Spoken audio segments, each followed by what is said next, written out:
If California secedes from the U.S., it'll solve a good portion of our country's water and drought problems. It's been 1 week since you looked at me. How could this have happened? How could Donald Trump win the election? How are there still so many racist, sexist, ableist, homophobic, xenophobic, Islamophobic, bigot voters in this country that Trump could get elected president? We just went through 8 years of social progress towards total equality, having elected and re-elected our first black president, and now our country has taken 5 steps backwards. And you wonder how Trump got elected president. When the prevailing narrative is that it doesn't matter whether or not you are actually racist, sexist, xenophobic, homophobic, Islamophobic, but that if you voted for Trump, or voted third party helping Trump win, or didn't vote at all, or anything that wasn't voting for Hillary Clinton, then you helped to support racist, sexist, xenophobic, homophobic, Islamophobic principles, and therefore are a bigot yourself. When the option of opening a conversation or debate closes altogether, and any opposing ideas are instantly categorized under a negative default label, well then of course Donald Trump is going to win the election. Because the left gave up any reasonable candidate. They gave up and turned their backs on Bernie, who had the best chance of winning, and replaced him with Hillary Clinton. Because there was no doubt in their mind that Clinton would defeat Trump. They said, why not? Trump is going to lose anyways, so let's just put up our career politician instead, with a track record of corruption and lying to the American people, but who will most certainly support our corporate interests, whose plan for foreign relations involves a heavy chance of World War III against fucking Russia. Plus, she'll be our first female president, so only sexists wouldn't vote for her, right? And if all else fails, she'll at least be considered the lesser of two evils. This was the left giving up on even attempting to offer a persuasive argument to gain voters, and it fucking failed. Because voting for the lesser of two evils is still a vote for evil, and people saw right through that false label claiming that everyone who voted for Trump is a racist and a sexist. Sure, some of them are. But how delusional to think that the only reason they didn't vote for Hillary was because she's a woman, and not that she offered no real prospect of change. Instead, offering the exact opposite by ensuring a continuation of the corrupt system which values financial backers over the interests of its own citizens, which stood for nothing more than securing the idea of same shit, different administration. And at least Trump was offering, scary as it may be, some sort of deviation from the pattern of career politicians, ensuring that more career politicians stay in power and further strengthen a government which has continuously and increasingly disenfranchised its own people.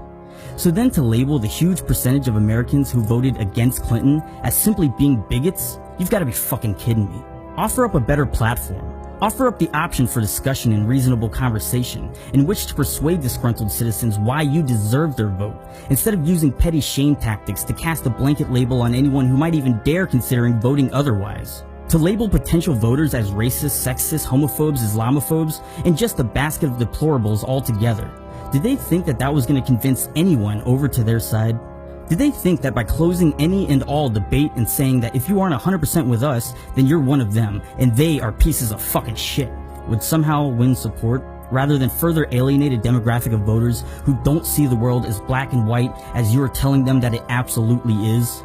Because by enforcing the idea that opposing views are undeniably unacceptable, you close any option for conversation, leaving a large number of citizens in silence, too ashamed to speak out, too embarrassed to admit that, hey, I have a different opinion.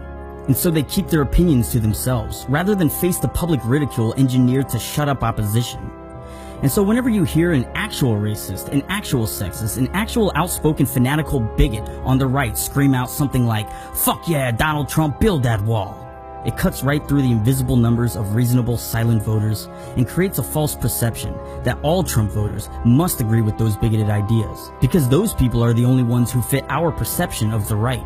See, this age of outrage culture has become cancerous, where people skip having a dialogue and jump straight to, seriously? Do I really have to explain why you're wrong? Yes you do, or at least try to. At least try to help others understand your views, and in turn, try to understand theirs, rather than casting them aside and assuming their intentions and beliefs. It is exactly that cancerous culture, lacking in debate, that encouraged so many people on the right and the left to vote against the party which ran on the ideas of silencing rather than listening. This election has been dirty. It's flipped the political spectrum upside down, leaving everyone confused and scrambling to find where they fall into place. It has diminished the idea of debating issues and having a conversation, down to creating a platform to preach bigotry, or even the right disregarding the left-leaning ideas as simply an attack on their freedom of speech. It's easy to pass off opposing views as ignorant and evil. It's easy to say that the right are nothing more than vile bigots, or that the left are bent on stripping away your rights. It's easy to put your fingers in your ears and scream, "I'm right, you're wrong, I'm right, you're wrong," until the election is over. But as we've seen, it just doesn't work. Bullying people into agreeing with you doesn't work anymore. Open dialogue and debate will. Being persuasive will. But shaming the opposition by assuming the worst in them has only shown to fail. Listen, I'm no political analyst, I just make stupid YouTube videos. We are now living in the age of outrage. The age of the millennials, a generation raised by overly protective parents who sheltered their children from the harsh realities of the world.